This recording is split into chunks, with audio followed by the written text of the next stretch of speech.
মরিচ পোড়ার স্মেলটা সবারই খুবই পছন্দের, তাই সে মরিচ দিয়ে আমি একটা রেসিপি তৈরি করব। এগুলো হচ্ছে অনেকটা ক্যাপসিকামের একটা ভ্যারাইটি জাত। এটা ঝাল হয় না, কিন্তু স্মেলটা এত সুন্দর হয়, তাই আমি এটা দিয়ে একটা রেসিপি তৈরি করতেছি। এটাকে আমি 50% সেঁকে নিয়েছি, একটু সফট করে নিয়েছি। এখন এটাকে ছিদ্র করে একটু ভিতরে আমি কিছু চিজ আর ফালি করা একটু ডিম, আর এখানে দিয়ে দিব আমি কিছু বিফ কিমা। আমি সেটাকে কুক করে রেখেছিলাম, বিফ কিমাটাকে আবার স্মোক করেছিলাম স্মেলটা ভালো হওয়ার জন্য। আমি এটাকে এই মরিচটার ভিতরে একদম ফুল ফিল আপ করে দিব।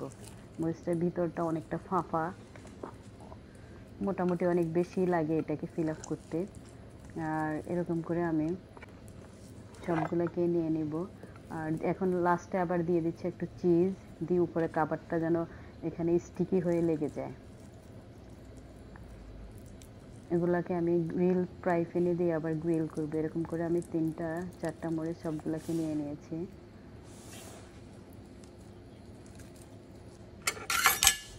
আমি নান রুটি বানিয়েছি, সেটা নান রুটি দিয়ে খাওয়া হবে। যেটা দেখুন আমি সবগুলো করার পরে একটু বাটার দিয়ে চুলায় রেখে ঢেকে দেবো।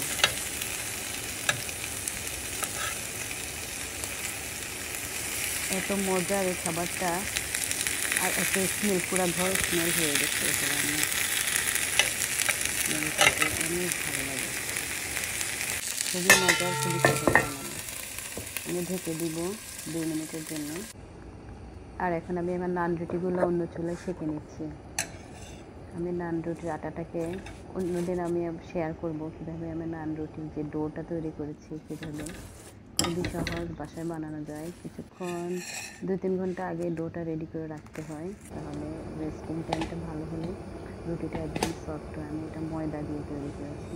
আমি একটু ধনিয়া পাতা আর একটু সেসমি দিয়ে দিয়েছি উপরে।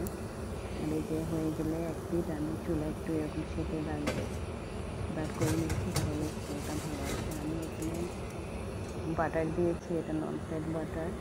বাটারি নান খেতে যেরকম টেস্ট আসে, এটা অনেক সময় এটার মধ্যে যদি একটু গার্লিক পাউডার দেওয়া যায়, যখন বাটারটা দেওয়া হয় তখন আরও মজা হয়। আমি যে 3টা বানিয়ে রেখেছি, আরেকটা একদম গরম গরম ইফতার আগে বানিয়ে নিব, সেটাও দেখাচ্ছি আমি।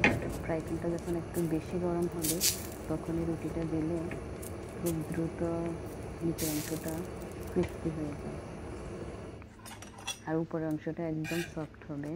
আমি আমার মরিচ রেসিপিটা দিয়ে নান রুটি দিয়ে সার্ভ করব সবাইকে ইফতারে। অলমোস্ট সব রেডি, খুবই মজার, খুবই হেলদি।